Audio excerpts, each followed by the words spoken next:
Hello everyone, welcome to my YouTube channel. I am Neha, your educator for economics subject. तो learners आज हम कर रहे हैं हमारा पब्लिक इकोनॉमिक्स का मोस्ट इम्पॉर्टेंट एमसीक्यू की जो टॉप 50 की हमारी सीरीज चली हुई थी। आज उसमें हम पब्लिक इकोनॉमिक्स को कर रहे हैं। इससे पहले हमने जो लास्ट क्लास की थी वो इंटरनेशनल इकोनॉमिक्स की यानी कि अंतरराष्ट्रीय अर्थशास्त्र की थी। और ऑलरेडी हमने इंडियन इकोनॉमी के दो क्लासेस कर लिया जिसमें हमने टॉप 50 प्लस एमसीक्यू को डिस्कस किया। मतलब कि हमने इंडियन इकोनॉमी के 100 प्लस एमसीक्यू को डिस्कस कर लिया है जिसमें हमने करंट का data, static part, factual data सभी को डिस्कस कर लिया है। ठीक है, तो भाई अगर आपने उन वीडियोस को नहीं देखा है तो आप देख सकते हैं। और भाई चैनल पर न्यू है तो चैनल को सब्सक्राइब कर लेना, वीडियो पसंद आए तो लाइक कर देना। आज की ये क्लास आपके लिए बहुत हेल्पफुल होने वाली है क्योंकि पब्लिक इकोनॉमिक्स क्या है, एक छोटी यूनिट होती है और स्कोर बूस्टिंग यूनिट होती है। यहाँ से क्या है, इसका जो सिलेबस का पार्ट है वो थोड़ा सा ही होता है लेकिन जो क्वेश्चंस होते हैं वो एक लिमिटेड अमाउंट में पूछे जाते हैं।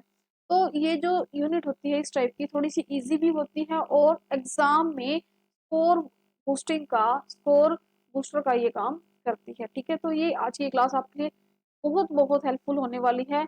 अगर आपको क्लास अच्छी लगे तो लाइक कर देना और चैनल पर न्यू हो तो सब्सक्राइब कर देना और अपने फ्रेंड्स के साथ शेयर जरूर कर देना ताकि सभी की हेल्प हो सके। ठीक है, देखो भाई करते हैं स्टार्ट।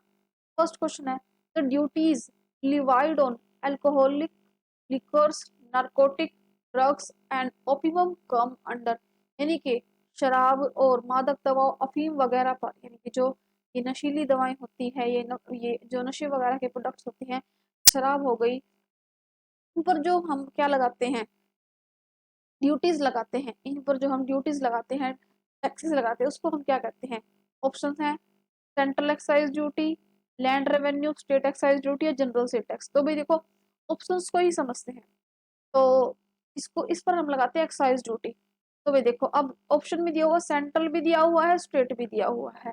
तो जो इन पर लिकर्स वगैरह पर, शराब वगैरह पर, नशीली दवाइयों पर, इन पर जो ड्यूटी लगाती है वो लगाती है सेंट्रल गवर्नमेंट। तो ये होता है सेंट्रल एक्साइज ड्यूटी। ठीक है, तो आंसर ये हो जाएगा। लैंड रेवेन्यू क्या होता है, पूरा जैसा, तो ये कहता है एग्रीकल्चर वगैरह पर लगाया जाता है, तो इसका आंसर तो ये हो ही नहीं सकता एग्रीकल्चर। स्टेट एक्साइज ड्यूटी क्योंकि स्टेट नहीं लगाता, सेंटर लगाता, तो ये भी नहीं होगा।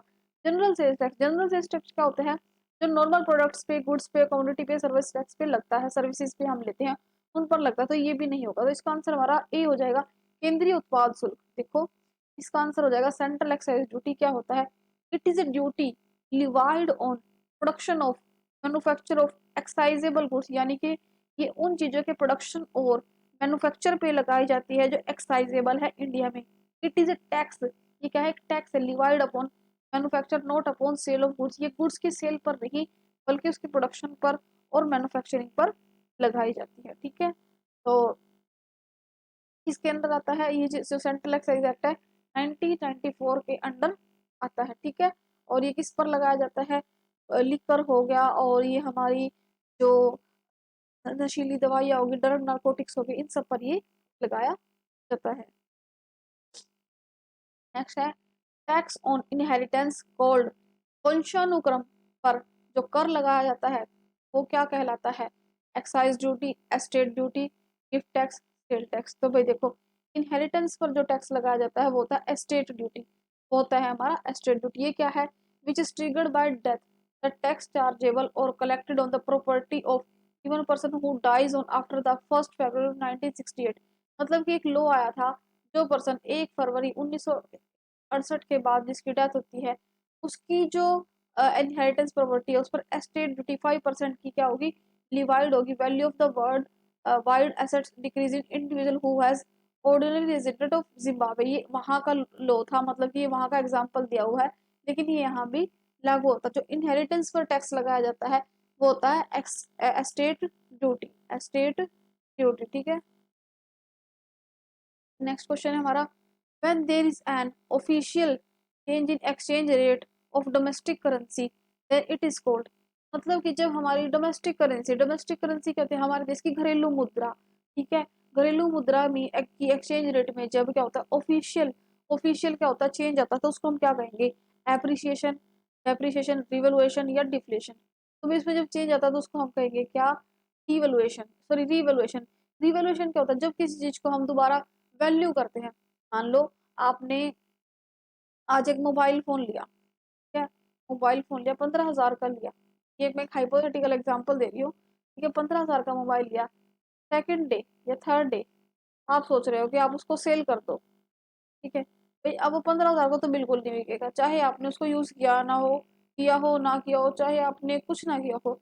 लेकिन अब वो प्रोडक्ट मार्केट से, शॉप से, जहाँ से भी आपने खरीदा वहाँ से बाहर आ गया और बाहर आते ही उस प्रोडक्ट की वैल्यू क्या होती है, कुछ डिक्रीज़ हो जाती है। तो अब उनकी जो वैल्यू है, वो रीवैल्यू होगी। अब उसकी फ़ंड की वैल्यू कोई आपको कहेगा कि 12,000 में दे दो, कोई कहेगा 10,000 में दे दो, कोई कहेगा चलो साढ़े 13,000 में दे दो। तो कुछ ना कुछ आपको उसकी वैल्यू डिक्रीज करनी पड़ेगी। तो जब हम वैल्यू को दोबारा से कैलकुलेट करते हैं तो उसको रिवोल्यूशन कहा जाता है।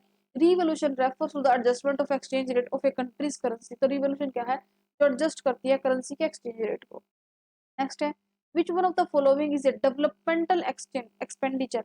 तो विकासात्मक व्यय इनमें से कौन सा है? इरिगेशन, इरिगेशन तो सिंचाई पर जो खर्चा होता है। सिविल एडमिनिस्ट्रेशन नागरिक प्रशासन पर। डेब्ट सर्विस ऋण सेवाएं। ग्रांट्स यूनिट सरकार से प्राप्त राजस्व। तो इसमें से डेवलपमेंटल एक्सपेंडिचर कौन सा है? इरिगेशन। इरिगेशन क्या होता है? सिंचाई पर खर्च, सिंचाई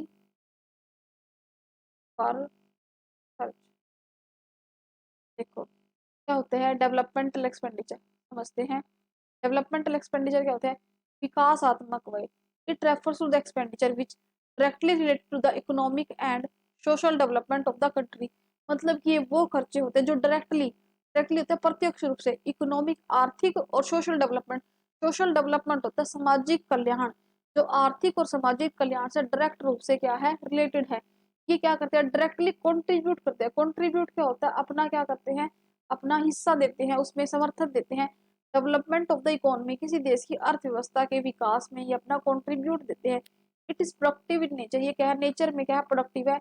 it adds the flow of goods and services, ये फ्लो और गुड्स को क्या करता है, ऐड करता है। गुड्स और सर्विसेज के क्या फ्लो को क्या करता है, ऐड करता है। तो इसमें जो इरिगेशन है, इरिगेशन क्या है, सिंचाई किसमें होती है, एग्रीकल्चर सेक्टर में होती है। एग्रीकल्चर सेक्टर में हम अच्छी सिंचाई करेंगे तो अच्छे से वहां पर प्रोडक्शन होगा। तो ये क्या है, डेवलपमेंटल एक्सपेंडिचर है, ठीक है। नेक्स्ट है, fixed foreign exchange rate can be changed by, यानी कि जो हमारी फिक्स्ड फॉरेन एक्सचेंज रेट है वो किसके द्वारा चेंज की जाती है, वो चेंज की जाती है आरबीआई के द्वारा। और यहीं पर अगर फ्लेक्सिबल एक्सचेंज रेट आ जाता, फिक्स की जगह फ्लेक्सिबल आ जाता, तो वो किसके, वो कैसे एडजस्ट होती है, वो मार्केट फोर्सेस के द्वारा, डिमांड एंड सप्लाई के द्वारा ऑटो एडजस्टेड हो जाती है, ठीक है। नेक्स्ट है speculator who enters into a purchase transaction. एक स्पेक्युलेटर है, क्या है, स्पेक्युलेटर कौन होता है, एक सट्टेबाज है। वो क्या करता है, मार्केट में एंटर करता है, enter into purchase transaction, purchase transaction में एंटर करता है with the view of selling their newer future when the price would have been risen is called. मतलब कि वो क्या देखता है कि भविष्य में अगर वो इस चीज को खरीद लेता है, जब उसकी कीमत बढ़ेगी तो वो क्या चीज को, किस चीज को ध्यान में रखते सोचता है। तो भाई देखो, एक अगर आप शेयर मार्केट को थोड़ा बहुत देखते हो टीवी पे, न्यूज़पेपर में, तो उसमें दो कंडीशंस होती है, बियर और बुल, ठीक है। बियर क्या होता है और बुल क्या होता है, देखो बुल होती है जब मार्केट में उछाल आता है, जैसे कि देखो बुल है ये उछल रहा है, तो मार्केट में जब तेजी आती है तो उस कहते हैं optimum is am price going up. जब प्राइस गोइंग अप की वो उम्मीद करता है तो उसका कहते हैं बुल मार्केट। जब क्या होता है पेसिमिज्म, जब उसको यूं लगता है कि प्राइस चले जाएंगे, बियर है ये थोड़ा सा क्या होता है, थोड़ा सा क्या होता है, तेजी होती है, इसको बोलते हैं तेजी, इसको बोलते हैं मंदी, ठीक है। तो जब मंदी आती है तो उसको बियर मार्केट बोलते हैं और जब तेजी आती है उसको बुल मार्केट बोलते हैं, ठीक है। Taxes on professions can be levied on, professions पर, यानी कि जो व्यवसाय है, जैसे कि कोई डॉक्टर हो गया, ठीक है, कोई एडवोकेट हो गया, ठीक है, कोई टीचर हो गया, यानी कि जो प्रोफेशनलिज्म पर काम करते हैं, उस पर जो टैक्स लगाया जाता है वो कौन लगाता है, स्टेट गवर्नमेंट, राज्य सरकार, both state and union government, state राज्य सरकार और केंद्र सरकार, बाय पंचायत, पंचायत के द्वारा, यूनियन गवर्नमेंट्स ओनली, सिर्फ केंद्र सरकार। तो भी देखो, जो हम प्रोफेशंस पर, किसी प्रोफेशन पर जो टैक्स लगाते हैं वो किसके द्वारा लगाया जाता है, वो लगाया जाता है किसके द्वारा, स्टेट गवर्नमेंट के द्वारा, उसकी राज्य सरकार के द्वारा। देखो कैसे है ये, क्या होता है in India professional tax is imposed, मतलब कि इंडिया के बारे में जब हम बात करें, जो प्रोफेशनल टैक्स है वो इम्पोज किया जाता है स्टेट लेवल पर, राज्य स्तर पर, राज्य स्तर पर, ठीक है। Not all the state impose there tax, जो इस मतलब कि जरूरी नहीं है कि जो सभी स्टेट्स है इसको इम्पोज करे। Business owners, working individual, merchants and people carrying out various occupations comes under this preview of this tax. Professional tax is levied by particular municipal corporation, जो प्रोफेशनल टैक्स है वो पर्टिकुलर म्यूनिसिपल कॉर्पोरेशंस के द्वारा लगाया जाता है। और ये क्या है, एक प्रोफेशनल टैक्स क्या है, एक स्टेट टैक्स है to be paid the state government, जो कि स्टेट गवर्नमेंट को पे करना पड़ता है, इसके द्वारा लगाया जाता है म्यूनिसिपल कॉर्पोरेशन के द्वारा।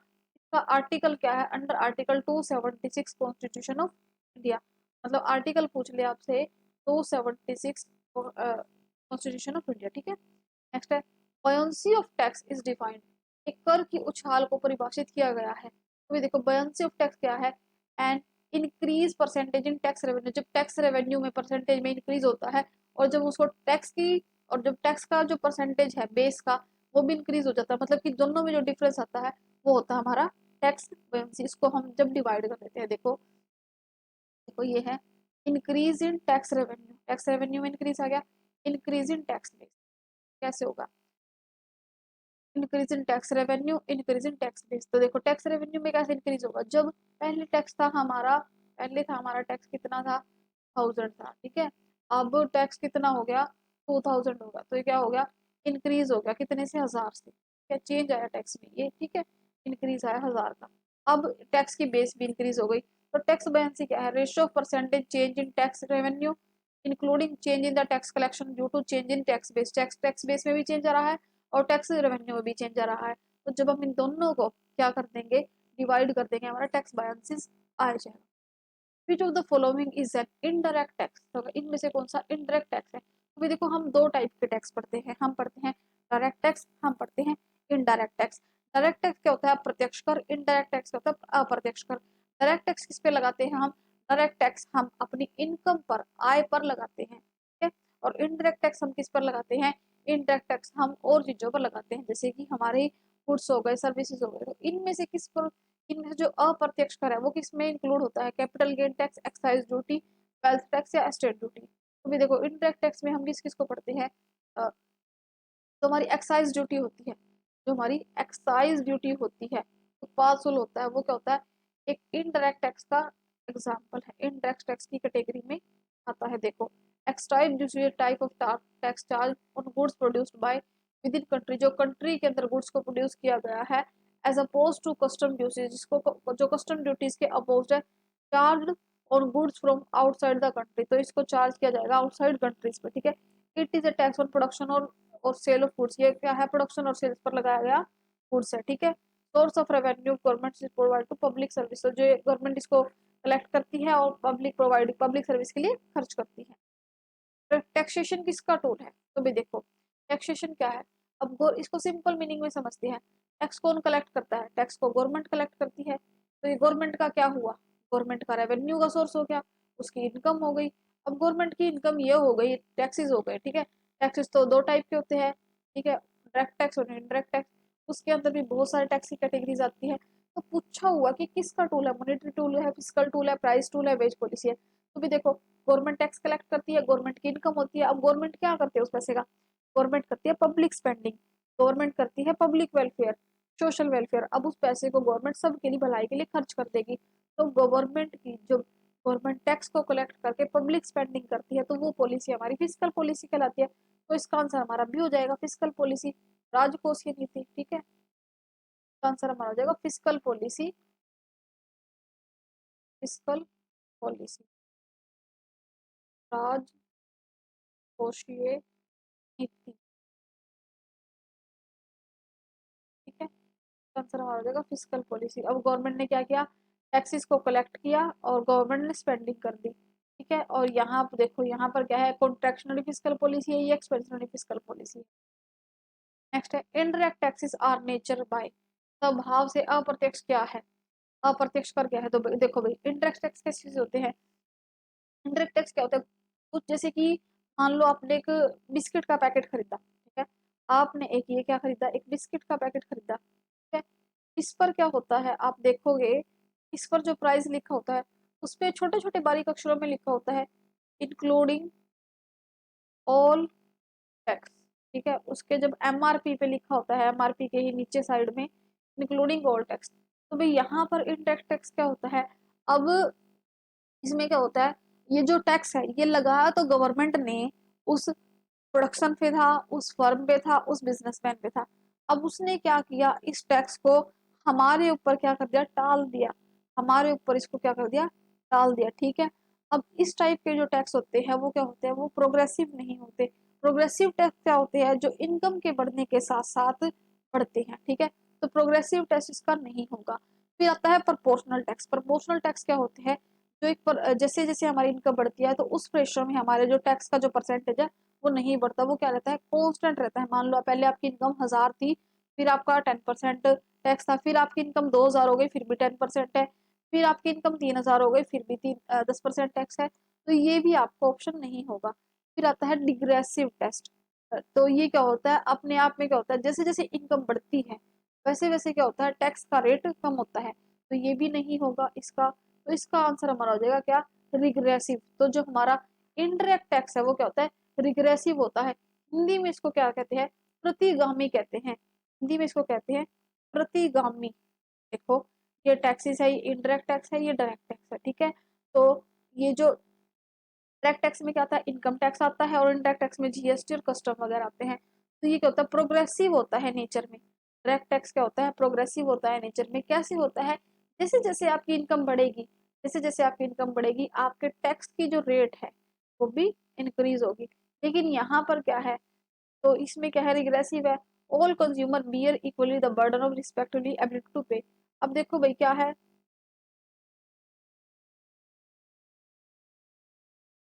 इसमें क्या है, सभी कंज्यूमर है जो, उनको इक्वली इसका जो अमाउंट है वो पे करना पड़ेगा। ठीक है, तो इसमें क्या है, रिग्रेसिव है ये नेचर में। नेक्स्ट है the theory of maximum social advantage in public finance was given by. तो जो पब्लिक फाइनेंस की सबसे इंपॉर्टेंट थ्योरी है कौन सी, मैक्सिमम सोशल एडवांटेज, वो किसने दी थी, वो दी थी किसने, डाल्टन ने। किसने, एच डाल्टन ने। ये ब्रिटिश इकोनॉमिस्ट थे, इन्होंने दिया था principle of social maximum social advantage. ये कहते हैं state should collect revenue and spend the money तो at the maximize the welfare of people. मतलब कि जो स्टेट है यानी कि जो केंद्र है, राज्य है, उसको पैसा इकट्ठा करना चाहिए, रेवेन्यू कलेक्ट करना चाहिए, और उसको मैक्सिमाइज तरीके से उसको वेलफेयर के लिए पब्लिक की स्पेंड कर देना चाहिए। ठीक है, व्हेन स्टेट इम्पोजेस टैक्स, जब स्टेट टैक्स इम्पोज करती है और सम डिसयूटिलिटी क्रिएट करती है, on the other hand the state spend some money there is a gain in utility, तो उस यूटिलिटी में गेन होता है। तो यही यही वो यहाँ पर कहता है कि क्या कहता है कि to adjust revenue and expenditure, surplus of utility is maximized and disutility is minimized। तो जो सरप्लस है यूटिलिटी का वो मैक्सिमाइज होना चाहिए और डिसयूटिलिटी को मिनिमाइज करना चाहिए। ये कंसेप्ट किसने दिया था, एच डाल्टन ने। नेक्स्ट क्वेश्चन है हमारा, interest paid by the government on the loans raised is called. जो इंटरेस्ट पे किए गए हैं, सरकार द्वारा उठाए गए ऋण पर ब्याज का भुगतान किया जाता है, डेब्ट सर्विसिंग, यानी कि ऋण की सेवा किसने ली हो, ये भी नहीं होगा। सर यही होगा, सॉरी यही होगा, डेब्ट सर्विसिंग। डेफिसिट फाइनेंसिंग, डेफिसिट होता है घाटे की कमी, वित्त की कमी, मतलब घाटे का जो वजह है। डिस्काउंटिंग बजट, ये भी नहीं होगा। ब्रिज लोन, ये भी नहीं होगा, ब्रिज लोन एक पुल का काम करते हैं। ठीक है, तो इंटरेस्ट पेड बाय गवर्नमेंट, जब गवर्नमेंट इंटरेस्ट पे करती है लोन्स पर, उसको उससे क्या होता है, डेब्ट सर्विसिंग हमारी इंक्लूड होती है। तो इसका आंसर हमारा हो जाएगा डेब्ट servicing. The money is required to cover the payment of interest and principal on loan on the debt for particular time period। ठीक है, ये हो जाएगा हमारा डेब्ट सर्विसिंग। नेक्स्ट क्वेश्चन हमारा, फंक्शनल फाइनेंस कार्यात्मक वित्त के साथ जुड़ा हुआ है। Adolf Wagner, Adam Smith, Adams या एब्बा पी लर्नर। तो भाई फंक्शनल फाइनेंस किससे रिलेटेड है, वो रिलेटेड है एब्बा पी लर्नर से। कई बार यहाँ पर लिखा होगा ए पी लर्नर, कई बार आपको ऑप्शन में दिया होगा ए पी लर्नर, तो ये भी ठीक है, इनका पूरा नाम ये है। ठीक है, ये भी ठीक हो जाएगा, ये भी ठीक हो जाएगा। नेक्स्ट है the cannons of taxation were propounded bye. Canon of taxation किसने दिए थे, देखो भाई क्वेश्चन क्या पूछा हुआ है, कैनन ऑफ टैक्सेशन किसने दी थी, ये दिए थे हमारे एडम स्मिथ ने। और कैनन ऑफ बजटिंग पूछ ले, कैनन्स ऑफ बजटिंग पूछ ले, बजटिंग, वो दिए थे हेरोल्ड डी स्मिथ ने। ठीक है, अगर बजटिंग पूछ ले तो हेरोल्ड डी स्मिथ ने दिए थे, और कैनन ऑफ टैक्सेशन पूछ ले, वो दिए थे एडम स्मिथ ने, एडम स्मिथ ने, ठीक है। नेक्स्ट है the sale proceeds to government bonds came under the budget head of, यानी कि जो सरकारी बॉन्ड पर बिक्री आय बजट प्रमुख के अंतर्गत आती है। तो सेल्स होती है गवर्नमेंट बॉन्ड्स पर, वो किसके अंडर आती है, बजट हेड में। Revenue receipt, current expenditure, capital outlay या कैपिटल रिसिप्ट। तो भाई देखो जो सेल्स हो रही है गवर्नमेंट बॉन्ड की वो किसके अंदर आएगी, वो आएगी कैपिटल रिसिप्ट के। इसका आंसर हमारा हो जाएगा डी, आंसर हो जाएगा हमारा डी, ठीक है। और ये किसके अंदर आती है, कैपिटल रिसिप्ट्स के, कैपिटल रिसिप्ट्स के। कैपिटल रिसिप्ट्स क्या होती है, पूंजीगत प्राप्तियां, पूंजीगत प्राप्तियां, ठीक है। कैपिटल रिसिप्ट्स में आती है ये, इसमें include sale of fixed assets, receipts of loan, receipts from sale of shares of company, ये सभी इसमें आते हैं, इसमें कैपिटल रिसिप्ट में, ठीक है। नेक्स्ट है ad valorem tax is levied on, जो एड वैलोरम टैक्स है वो किस पर लगाया जाता है, तो भी देखो जो एड वैलोरम टैक्स है वो किस पर लगाया जाता है, according to value of given by producer, जो वैल्यू गिवन है प्रोड्यूसर के द्वारा उस पर ये क्या लगाया जाता है, एड वैलोरम टैक्स लगाया जाता है मूल्य के अनुसार। मतलब कि अगर किसी चीज का प्राइस ज्यादा है, मान लो हम बात करें एक सिंपल से वे में आईफोन है, आईफोन की कीमत एक 1 लाख टू 150 लाख के अप्रोक्स है, ठीक है। तो इस पर वो एड वैलोरम टैक्स लगा देंगे, उसकी स्पेसिफिक अमाउंट है, क्योंकि भाई जो इतना महंगा फोन खरीद सकता है तो वो ये टैक्स भी दे ही देगा, ठीक है। तो एड वैलोरम टैक्स इस तरह की चीजों पर लगाया जाता है। Is a merely tax paid by the state and municipal government that depends on assets value such as assets और प्राइवेट एसेट्स। तो इस तरह के जो गुड्स होते हैं उन पर ये लगाया जाता है। नेक्स्ट है what is value added tax, VAT, VAT से आप क्या समझते हैं, तो देखो ये क्या है, वैट क्या है, एक सिंगल टैक्स है that replace state tax like surcharge turnover tax. तो ये क्या है, एक सिंगल टैक्स है जिसने स्टेट टैक्स को और सरचार्ज टैक्स को, टर्नओवर टैक्स को क्या है, रिप्लेस किया है। A single tax that replace state tax, surcharge और टर्नओवर टैक्स, इसका आंसर हमारा सी हो जाएगा, ठीक है। वैल्यूडेड टैक्स क्या है, एक इनडायरेक्ट टैक्स है which charge on a time of consumption of goods and services divide when a value has been added over various stages of production. तो भी देखो ये क्या है, एक तरीके का इनडायरेक्ट टैक्स है which is charge at A time of consumption, जो कंजम्पशन के टाइम पर क्या किया जाता है, लगाया जाता है किसी गुड्स या सर्विसेज पर। When a value has been added, और ओवर मतलब कि अगर हम किसी चीज की वैल्यू को ऐड करते जाते हैं ओवर वेरियस स्टेजेस, अलग अलग स्टेजेस पर, प्रोडक्शन की, डिस्ट्रीब्यूशन की, राइट फ्रॉम परचेज और रॉ मटेरियल और टिल द फाइनल, मतलब पर खरीदने के दौरान, बेचने के दौरान, रॉ मटेरियल के दौरान, products are sold and retail consumer. तो इस पर क्या लगाया जाता है, वैट लगाया जाता है, वैल्यू एडेड टैक्स लगाया जाता है।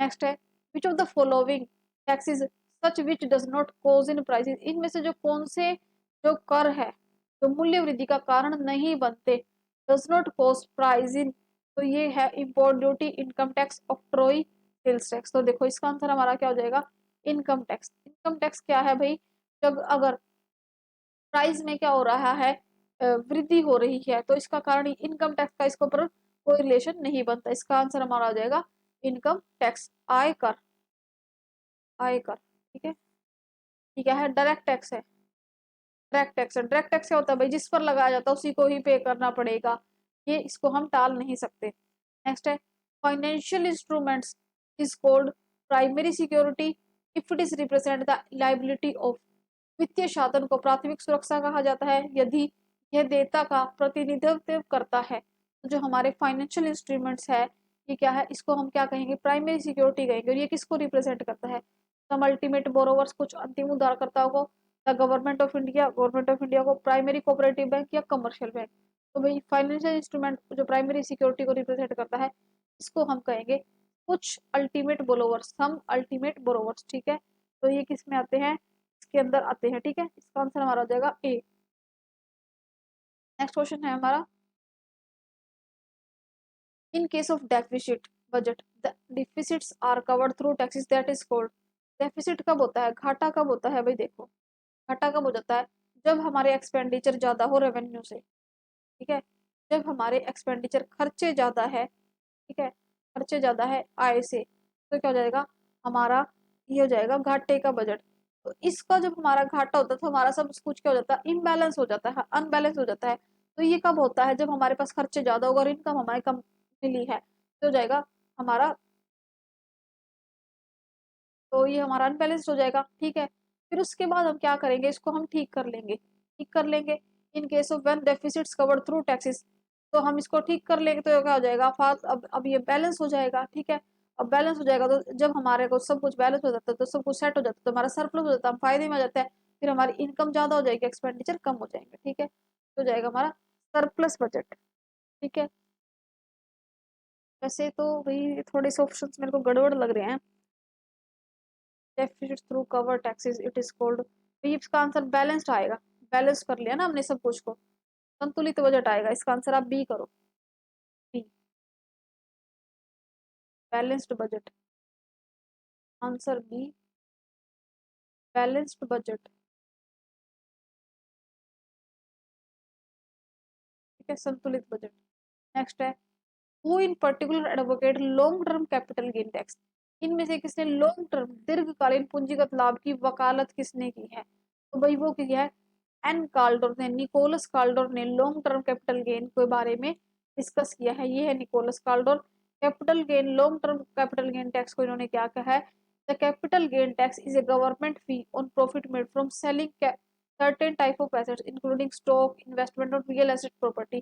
तो कैपिटल गेन टैक्स क्या होता है, ये क्या है, एक गवर्नमेंट की फीस है, जिस जो प्रॉफिट बनाती है, मतलब कि अगर हमें किसी एसेट्स को बेच के, किसी संपत्ति को बेच के, स्टॉक को बेच के, इन्वेस्टमेंट को बेच के, रियल एस्टेट प्रॉपर्टी को बेच के जो हमें प्रॉफिट हो रहा है, तो जो उस पर टैक्स लगाया जाता है उसको कैपिटल गेन टैक्स कहते हैं लॉन्ग टर्म में। ये किससे रिलेटेड है, एन कार्लडोर से, निकोलस कार्लडोर से, ठीक है। नेक्स्ट है, which of the following would cause income to become more inequal, मतलब कि इनमें से कौन सा जो कारण है आय अधिक असमान हो जाएगी, ठीक है, मतलब जो इनकम है वो ज्यादा इनइक्वल हो जाएगी, अनइक्वल हो जाएगी। इंक्रीज एम्प्लॉयमेंट, रोजगार जब बढ़ेगा तो भी सबको काम मिलेगा, तो अच्छा हो जाएगी। इंक्रीज एम्प्लॉयमेंट, अलाउंस, जब हम जो अनएम्प्लॉयमेंट को जो अलाउंस मिल रहा है वो इंक्रीज कर देंगे तब होगा। मोर प्रोग्रेसिव टैक्स, जब हम ज्यादा प्रोग्रेसिव टैक्स लगा देंगे, या मोर रिग्रेसिव टैक्स, जब हम अधिक प्रतिगामी कर लगा देंगे, तो भाई देखो मोर रिग्रेसिव टैक्स लगा देंगे, भाई मोर रिग्रेसिव टैक्स क्या होते हैं, जैसे जैसे इनकम बढ़ती है टैक्सेस कम होता जाता है, और किसी, मान लो किसी की इनकम कम है उस पर भी टैक्स लग गया, किसी की इनकम ज्यादा उस पर कम टैक्स लग गया। भाई जिसकी, अब क्या है, हम एक ऐसी सोसाइटी में रहते हैं जहां पर इनकम इनइक्वालिटी पाई जाती है, इनकम इनइक्वालिटी पाई जाती है, ठीक है। तो उसमें क्या होगा, उसमें क्या होगा भाई, अब टैक्सेस क्या है, हर कोई उतना टैक्स पे नहीं करता। अब मान लो किसी की इनकम 50,000 है, ठीक है, उस पर 10% टैक्स लगा दिया। अब किसी की इनकम 6,000 है, उस पर भी 10% टैक्स लगा दिया, तो भाई ये तो गलत हुआ ना। तो ये क्या है, मोर रिग्रेसिव टैक्स की वजह से क्या होगा, इनकम इनइक्वालिटी बढ़ जाएगी। नेक्स्ट है, which is a credit rating agency in India, इनमें से क्रेडिट रेटिंग एजेंसी कौन सी है इंडिया की, CRISIL, ICR, ONICRA, all of this, तो इसमें से है भाई कौन सी, ये सभी क्या है, क्रेडिट रेटिंग एजेंसी है, ये सभी क्या है, क्रेडिट रेटिंग एजेंसीज है। नेक्स्ट है, what is the benefits of tariff, tariff लगाने का क्या यहाँ पर फायदा है, तो increase choices, increase government revenue, more competition, more trade. तो टैरिफ लगाने का क्या फायदा है, यहाँ पर गवर्नमेंट का रेवेन्यू बढ़ जाता है, जो हमारी गवर्नमेंट है, जो हमारी सरकार है, उसका क्या है, रेवेन्यू बढ़ जाता है। तो भाई देखो, हम टैरिफ किस पे लगाते हैं, हम गुड्स पे लगाते हैं, सर्विसेज पे लगाते हैं, ठीक है, गुड्स पर लगाते हैं, तो ये हमारा टैरिफ बढ़ जाता है, इनकम बढ़ जाता है। Which of the following tax is best example of ability to pay of principle of tax, इनमें से कौन सा टैक्स है जो एबिलिटी, एबिलिटी का मतलब होता है भुगतान करने की क्षमता, एबिलिटी टू पे, एबिलिटी टू पे, मतलब कि हमारी क्षमता है पे करने की, पे करने की क्षमता, पे, ठीक है, भुगतान करने की क्षमता, करने की क्षमता। तो ऑप्शंस है, excise duty on cigarettes, highway toll tax, proportional sales tax, या पर्सनल इनकम टैक्स। तो भी देखो इनमें से एबिलिटी टू पे के टैक्स किस पर आएगा, ये किस, मतलब इसका सबसे बेस्ट एग्जांपल क्या है, पर्सनल इनकम टैक्स। मतलब कि देखो, अब क्या है, जैसे जैसे इनकम है आपकी, इनकम इंक्रीज होगी, आपकी जो टैक्स की रेट है, मान लो आप 3 लाख टू 5 लाख की स्लैब में आते हो, ठीक है, आप आप 3 से 5 लाख की स्लैब में आते हो, ठीक है, फिर आप 5 से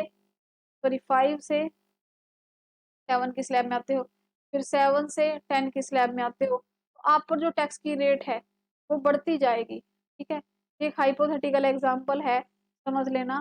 ठीक है, रियल एग्जांपल नहीं है, हाइपोथेटिकल एग्जांपल है। तो इसमें क्या है, एबिलिटी टू पे, मतलब जितनी आपकी इनकम होगी, आपकी इनकम है तभी तो आप पर इतना टैक्स लगाया गया है। ठीक है, तो पर्सनल इनकम टैक्स पर क्या होता है, एबिलिटी टू पे का जो सिद्धांत है, रूल है, वो लागू होता है। ठीक है, अब देखो पब्लिक गुड्स क्या होते हैं, सार्वजनिक जो जो वस्तुएं होती है, जो सभी के लिए होती है, वो कैसी होती है, कलेक्टिव कंजप्शन, डिविजिबिलिटी, नॉन एक्सक्लूसिबल या ट्राइबल इन कंजम्पशन। तो भाई देखो, जो पब्लिक गुड्स होते हैं, सार्वजनिक वस्तु क्या होते हैं, जैसे कि पब्लिक पार्क हो गए। ठीक है, पब्लिक पार्क। ठीक है, रोड हो गए हमारे। ठीक है, रोड हो गए, हाईवे हो गए हमारे। ठीक है, ये क्या है, पब्लिक गुड्स है। ठीक है, जिसको सरकार ने सभी के वेलफेयर के लिए बनाया है।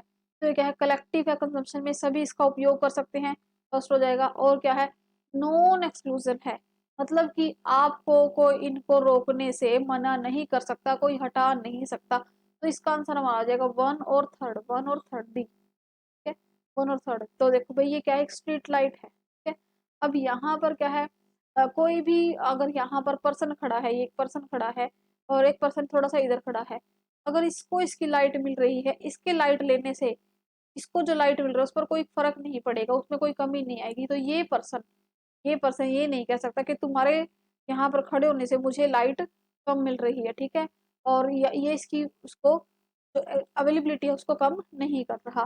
तो जो पब्लिक गुड्स होते हैं वो क्या होते हैं, नॉन राइवल होते हैं और नॉन एक्सक्लूडेबल होते हैं। नॉन राइवल और नॉन एक्सक्लूडेबल, भाई कोई भी आपको उस चीज से मना नहीं कर सकता। ठीक है, नेक्स्ट है, अब हमें पूछा हुआ है, क्या क्वेश्चन पूछा हुआ है, प्राइमरी डेफिसिट पूछा हुआ है। क्या दिया हुआ है, देखो भाई क्वेश्चन को समझते हैं। Calculate primary deficit. Primary deficit क्या होता है, प्राथमिक घाटे की गणना करो। करोड़ों में दिया हुआ अमाउंट। रेवेन्यू कितना है, 2400। Physical deficit 18,200। ठीक है, और हमारा इंटरेस्ट पेमेंट है गवर्नमेंट के द्वारा 2500। ये सारा करोड़ में है। अब देखो इसको कैसे कैलकुलेट करेंगे। प्राइमरी डेफिसिट को हम कैसे निकालते हैं, फिजिकल डेफिसिट में से जब हम इंटरेस्ट लेस कर देंगे तो हमारा प्राइमरी डेफिसिट आ जाएगा। ठीक है, तो 18,200 करोड़ में से हम जब 2500 लेस कर देंगे तो हमारा 15,700 आ जाएगा। तो इसका आंसर हमारा हो जाएगा डी। इसका आंसर हमारा हो जाएगा डी, हमारा प्राइमरी डेफिसिट ही आ जाएगा। प्राइमरी डेफिसिट, प्राथमिक जो घाटा है, प्राइमरी डेफिसिट आ जाएगा ये। नेक्स्ट क्वेश्चन है हमारा, indirect tax is one where, मतलब कि जो अप्रत्यक्ष कर है वो किस पर लगाया जाता है, लिवाइड ऑन वेल्थ, वेल्थ पे लगाया जाता है। Always levied on products, products पे लगाया जाता है। Points of impact and incidents are the same, मतलब कि प्रभाव और घटना के बिंदु के समान है। Points of impact and incidents are different, प्रभाव और घटना के बिंदु के अलग अलग है। तो जो इनडायरेक्ट टैक्स है वो क्या है, तो भाई देखो, points on impact and incidents are different, मतलब कि देखो लगाया तो उसने, जो इनडायरेक्ट टैक्स है लगाया तो किसी फर्म के ऊपर गया, कंपनी के ऊपर गया, प्रोडक्शन हाउस के ऊपर गया। उसने क्या किया, अब उसको क्या कर दिया, टाल दिया। टाल दिया किसके ऊपर, कंज्यूमर के ऊपर। उसने प्राइस में इंक्लूड करके टैक्स को क्या कर दिया हमसे, प्राइस में उसको शामिल करके हमसे क्या कर दिया, ले लिया, चार्ज कर लिया। ठीक है, चार्ज कर लिया। नेक्स्ट क्वेश्चन है, गवर्नमेंट फाइनेंस इज कॉल्ड, जो सरकारी वित्त है वो क्या कहलाता है, national finance, public finance, private finance, both A and B. तो जो गवर्नमेंट फाइनेंस है वो क्या कहलाता है, पब्लिक फाइनेंस कहलाता है। पब्लिक फाइनेंस क्या कहलाता है, क्योंकि गवर्नमेंट क्या करती है, पब्लिक वेलफेयर का काम करती है, पब्लिक वेलफेयर के लिए काम करती है, सोशल वेलफेयर करती है, और सोशल वेलफेयर करती है, पब्लिक वेल और गवर्नमेंट स्पेंडिंग करती है, गवर्नमेंट स्पेंडिंग करती है। ठीक है, मेंटेन करती है प्राइस स्टेबिलिटी को, रिमूव करती है इनइक्वालिटी को, इकोनॉमिक डेवलपमेंट करती है, पब्लिक की नीड्स को मैनेज करती है, और सोशल वेलफेयर करती है। ठीक है, और क्या करती है, और पब्लिक के वेलफेयर के लिए काम करती है। ये इसके अंदर आते हैं ऑब्जेक्टिव्स। नेक्स्ट है, the incidence of tax refers to, कर की घटना को संदर्भित करता है, the effect product produced by the tax, rate of taxation, the one who bears the ultimate money of tax, one who immediately responsible to pay the tax. तो कर की घटना, इंसिडेंस ऑफ टैक्स से आप क्या समझते हैं, तो भी देखो, इससे हम समझते हैं क्या, one who bears the ultimately money burden of tax, one who bears one who bears the ultimate money of burden of tax, मतलब कि देखो जिस पर लगाया गया है वही इसका फाइनल बर्डन टैक्स पे को पे करेगा। तो ये क्या है, डायरेक्ट टैक्स है, जितनी मतलब कि डायरेक्ट टैक्स है। डायरेक्ट टैक्स क्या होता है, प्रत्यक्ष कर, जितने जो इनकम पर लगाया जाता है भाई, अगर आपकी इनकम पर टैक्स लगाया गया है तो आप ये नहीं कि आप वो किसी और पर टाल दोगे, आप मना भी नहीं कर सकते, वो आप पर लगाया गया है, अल्टीमेट जो मनी का बर्डन है वो आप पर ही होगा, वही आप ही उसको बियर करेंगे। One who bears the ultimate money burden, जो जो लास्ट में अंतिम बोझ का वहन करता है, वही क्या होता है, इंसिडेंस ऑफ टैक्स होता है। नेक्स्ट है, टू कंट्रोल इन्फ्लेशन, इन्फ्लेशन को कंट्रोल करने के लिए गवर्नमेंट शुड इंक्रीज, गवर्नमेंट को क्या इंक्रीज करना चाहिए। तो भी देखो इन्फ्लेशन क्या होती है, महंगाई, ठीक है। मुद्रास्फीति, मुद्रास्फीति को कंट्रोल करने के लिए गवर्नमेंट को क्या करना चाहिए, बजट डेफिसिट, बजट घाटा, कंज्यूमर स्पेंडिंग, उपभोक्ता खर्च, इनकम टैक्स, आयकर या पेंशन। तो गवर्नमेंट को क्या करना चाहिए भाई, गवर्नमेंट को क्या करना चाहिए, गवर्नमेंट को करना चाहिए इनकम टैक्स। इनकम टैक्स कैसे करना चाहिए, इन्फ्लेशन को कंट्रोल करने के लिए, अभी बहुत ज्यादा महंगाई हो रही है, अब महंगाई हो रही है तो पब्लिक के पास बहुत मतलब कि प्राइसेस जो है वो बहुत हाई हो गया है। अब वो इनकम टैक्स इम्पोज कर देगी तो तो उससे क्या है, ऑटोमेटिक एडजस्ट हो जाएगी पब्लिक, जो है टैक्स जो गवर्नमेंट की रेवेन्यू है वो इंक्रीज हो जाएगी, और अपने आप मनी का जो सर्कुलेशन है वो ऑटो एडजस्ट हो जाएगा, ठीक है। तो ये हो जाएगा सी। नेक्स्ट है, which one of the following statement is correct, इनमें से जो कौन सी स्टेटमेंट है वो करेक्ट है। According to Peacock and Wiseman, Peacock and Wiseman दो बहुत फेमस इकोनॉमिस्ट है, पब्लिक एक्सपेंडिचर की इन्होंने थ्योरी दी थी। तो पीकॉक और वाइसमैन के अकॉर्डिंग, इनके अकॉर्डिंग जो पब्लिक एक्सपेंडिचर है वो कैसे ग्रो करता है, तो कई बार लिखा होता है यहाँ पर इन जर्की मैनर, या कई बार लिखा होगा in step by step manner. तो पब्लिक एक्सपेंडिचर है यानी कि जो सरकार का खर्च है, हमारा जो सार्वजनिक खर्चा वो होता है in step like manner, step like manner, या फिर कई जगह लिखा होगा जर्की मैनर, जर्की मैनर, ठीक है। तो देखो भाई कैसे होता है ये पब्लिक एक्सपेंडिचर, इस तरह से रुक रुक के एक जर्की मैनर में होता है, झटकों के साथ होता है, इसको कहते हैं जर्की मैनर, या फिर step like manner, step like manner, ठीक है। और इन्होंने पीकॉक वाइसमैन ने तीन यहाँ पर एलिमेंट्स को रिलेट किया था, तीन इफेक्ट्स को बताया था, डिस्प्लेसमेंट इफेक्ट, इंस्पेक्शन इफेक्ट या कंसंट्रेशन इफेक्ट। तो ये क्वेश्चन भी कई बार पूछ लेते हैं कि उन्होंने कितने इफेक्ट्स को डिस्कस किया था, इसको शॉर्ट में हम की थ्योरी को हम बोलते हैं CID, के इफेक्ट को कंसंट्रेशन इफेक्ट, इंस्पेक्शन इफेक्ट या डिस्प्लेसमेंट इफेक्ट, ये तीनों क्या है, पीकॉक वाइसमैन ने दिए थे, जो इन एलिमेंट्स है इसके पीकॉक वाइसमैन की थ्योरी के, पब्लिक एक्सपेंडिचर की थ्योरी के। नेक्स्ट है incremental budgeting, also known as, तो जो इंक्रीमेंटल बजटिंग है, वृद्धिशील बजटिंग को डैश के रूप में भी जाना जाता है। तो इसको हम क्या कहते हैं, लाइन बजटिंग के रूप में भी जानते हैं। इंक्रीमेंटल बजटिंग को हम लाइन बजटिंग के रूप में भी जानते हैं, लाइन आइटम बजटिंग के रूप में भी जानते हैं। इसका आंसर ए हो जाएगा। देखो यहाँ पर क्या है, under this budget presented in financial term, it does not highlight the purpose of expenditure, ये जो एक्सपेंडिचर के पर्पस है उसको नहीं हाईलाइट करता, which is a major drawback, जो कि इसका बहुत बड़ा ड्रॉबैक है, इसका एक बहुत बड़ा नुकसान है इस टाइप के बजट का। तो इंक्रीमेंटल क्या है, एक लाइन आइटम बजट है, ठीक है। नेक्स्ट क्वेश्चन है, calculate primary deficit when fiscal deficit is 26,800 and capital expenditure इतना दिया हुआ है, capital received net of borrowing इतनी है, इंटरेस्ट पेमेंट इतनी है, calculate primary deficit, primary deficit को हमें निकालना है। तो भी देखो प्राइमरी डेफिसिट हम कैसे निकालेंगे, फिजिकल डेफिसिट में से जब इंटरेस्ट पेमेंट लेस कर देंगे हमारा प्राइमरी डेफिसिट आ जाएगा, ये आ जाएगा हमारा 26,800 में से जब हम 16 हम ये लेस कर देंगे तो हम हमारा आ जाएगा 16,300, 10,500, क्या हो जाएगा हमारा प्राइमरी डेफिसिट।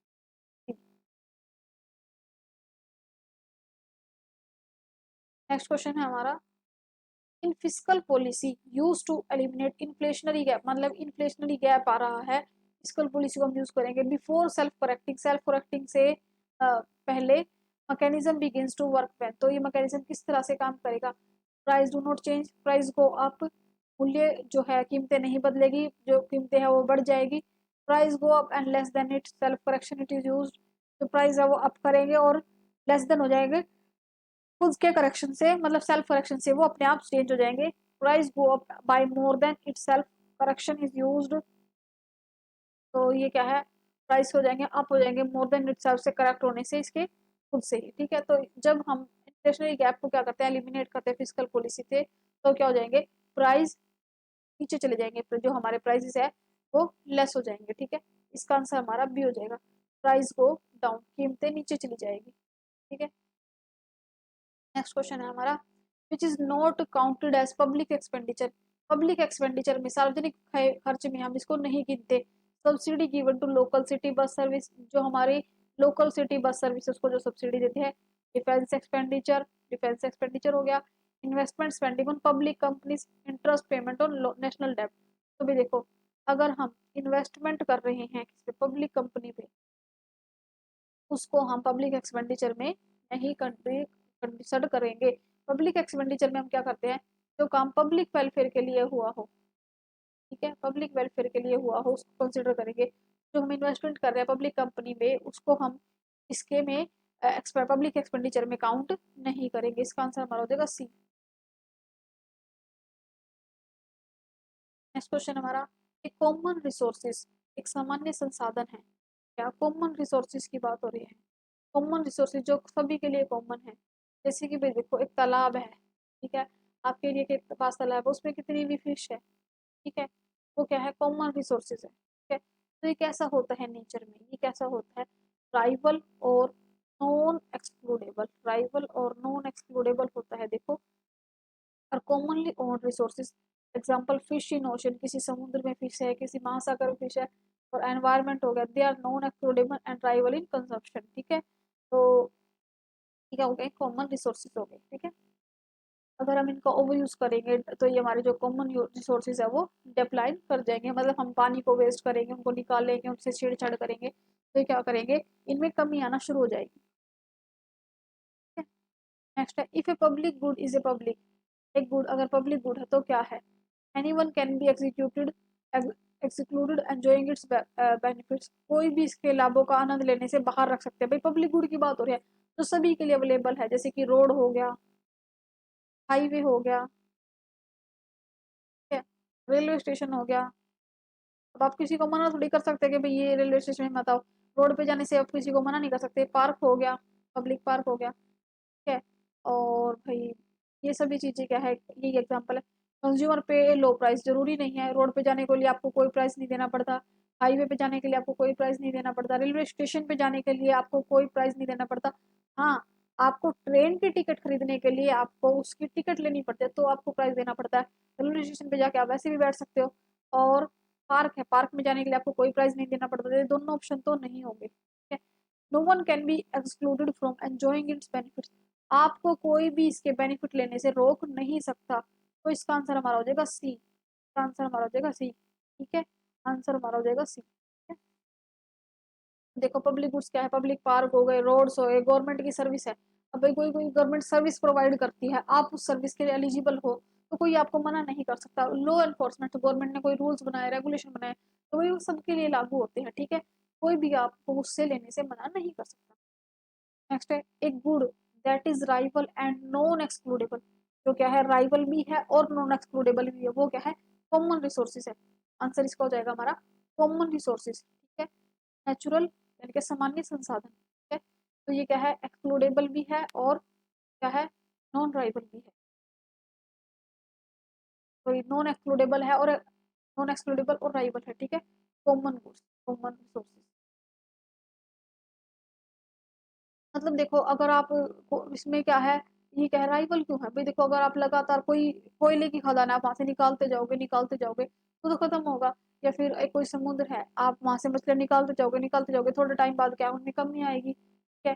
तो अगर हम उसका क्या करेंगे, हम उसका डेप उसको कंटिन्यू खराब करते हैं, वहां से कोई उसको कंटिन्यू डिमोलिश करते हैं, तो उस पर नेगेटिव इम्पैक्ट आएगा। नेक्स्ट है, which one of the following goods exhibits non exclusivity, जिसपे हम नॉन एक्सक्लूसिविटी को शामिल करते हैं, जिसमें हम ये इसको कौन सा सामान बहिष्करण प्रदर्शित नहीं करता। Cable TV, air traffic control, rides on US space shuttle, या इंटरनेट। तो इनमें से कौन सा जो गुड है वो नो एक्सक्लूडिबिलिटी को प्रदर्शित नहीं करता। तो भाई ये क्या हो जाएगा, क्या, एयर ट्रैफिक।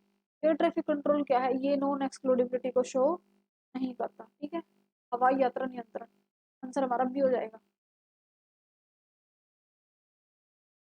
नेक्स्ट है competition between two political party will cause those party to propose policies.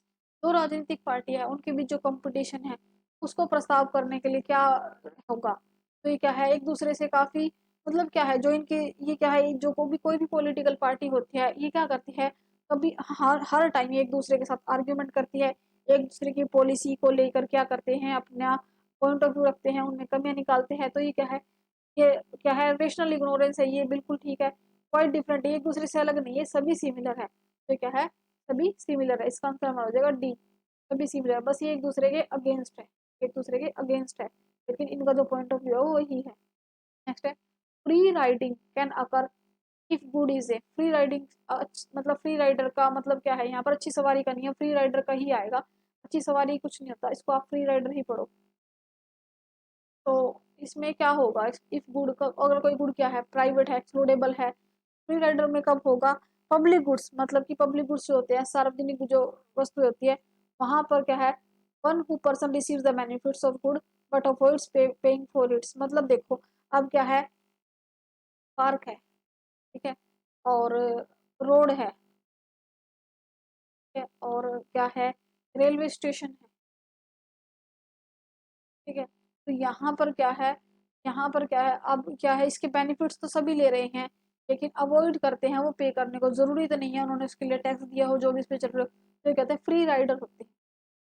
According to public choice theory government failure occurs when, public choice जो थ्योरी है उसमें जो गवर्नमेंट है वो फेल्स होते हैं बिकॉज किस वजह से voters are fully informed about effects of policies, जो वोटर्स हैं वो फुल्ली इन्फॉर्म्ड है, पूरी तरह से उनको इन्फॉर्म किया गया है पॉलिसी के इफेक्ट के बारे में।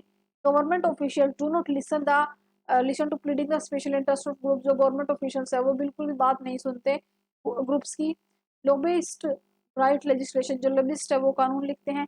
Government officials act in their own self interest, जो गवर्नमेंट अधिकारी है वो अपने खुद के इंटरेस्ट के लिए एक्ट बनाते हैं, इसमें आ जाएगा आंसर डी। तो बिल्कुल ठीक बात है, जो गवर्नमेंट ऑफिशियल्स होते हैं वो अपनी अकॉर्डिंग एक्ट्स को क्या करते हैं सेट करते हैं। नेक्स्ट है according to dash theory government make choices that result in dash provision of public good that is, तो भाई देखो इस सिद्धांत के अनुसार सरकार चुनाव करती है जिसके परिणाम स्वरूप वस्तुओं का डैश प्रावधान होता है, यह परिणाम डैश कहलाता है, तो भाई देखो इसका आंसर हमारा हो जाएगा D. Social interest efficient political system in which voters are fully informed about the effect of policies, इसका आंसर हमारा हो जाएगा according to social interest. Social interest theory government make choices a perfect political system provision of public goods that it will occurs in what is fully informed about the effect of policies, ठीक है, इसका answer हमारा हो जाएगा क्या होगा B, answer B. Next है the most important source of income of government, government की इनकम का सबसे इम्पोर्टेंट सोर्स क्या है, तो गवर्नमेंट की इनकम का सबसे इम्पोर्टेंट सोर्स है टैक्सेस कर, ठीक है, गवर्नमेंट क्या करती है टैक्स कलेक्ट करती है, ठीक है, और फिर उसको क्या करती है पब्लिक वेलफेयर के लिए स्पेंड करती है। नेक्स्ट है टैक्सेस ऑन कमोडिटीज, वस्तुओं पर जो कर है वो क्या होता है इनडायरेक्ट टैक्स होता है, अप्रत्यक्ष कर होता है, ठीक है, ये है जैसे सेल्स टैक्स हो गया सर्विस टैक्स हो गया कस्टम ड्यूटी हो गया एक्साइज हो गया वैट हो गया, ये सभी क्या है इनडायरेक्ट टैक्सेस है। नेक्स्ट है home of the following propounded principle of taxation, तो ये क्वेश्चन दोबारा आ गया भाई, प्रिंसिपल ऑफ टैक्सेशन किसने दिया था एडम स्मिथ ने दिया था, ठीक है, एडम स्मिथ ने दिया। नेक्स्ट है if a better way it is the better way to finance the budget government budget, सरकार बजट को वित्त देने का सबसे बेहतर तरीका क्या है, टैक्सिंग पीपल, लोगों पर कर लगा देना, प्रिंटिंग न्यू मनी नई मनी को प्रिंट करना, बोरोइंग फ्रॉम बैंक्स बैंक से उधार लेना, financial people doing illegal activities, illegal activities जो लोग कर रहे हैं उन पर फाइन करना, उन पर जुर्माना लगाना, तो ठीक है, तो भाई देखो क्या करना है सरकार बजट को वित्त देने का सबसे बेस्ट एग्जाम्पल है लोगों पर टैक्स लगाना, इम्पोज टैक्स ऑन पीपल, लोगों पर टैक्स लगाना, ठीक है। नेक्स्ट है दीज आर प्रिंसिपल टैक्सेशन, ये क्या है प्रिंसिपल है टैक्सेशन के, equality uncertainty, equality and mortality ये भी नहीं होगा, फ्लेक्सिबिलिटी एंड ड्यूरेबिलिटी ये भी नहीं होगा, ड्यूरेबिलिटी एंड रिजिडिटी ये भी नहीं होगा, इक्विलिटी अनसर्टेनिटी ये क्या है टैक्सेशन के क्या है प्रिंसिपल्स, ठीक है। नेक्स्ट क्वेश्चन हमारा हो जाएगा गवर्नमेंट बजट बैलेंस्ड कब होगा, बैलेंस कब होगा जब हमारे रेवेन्यू इक्वल हो जाएंगे एक्सपेंडिचर के, ठीक है, तो हमारे government expenditure equals tax revenue के, तो इसका आंसर हमारा हो जाएगा सी। इसका आंसर हमारा हो जाएगा सी। ठीक है। सरप्लस में क्या होता है, जब रेवेन्यू ज्यादा हो एक्सपेंडिचर से तो ये होता है हमारा सरप्लस। ठीक है।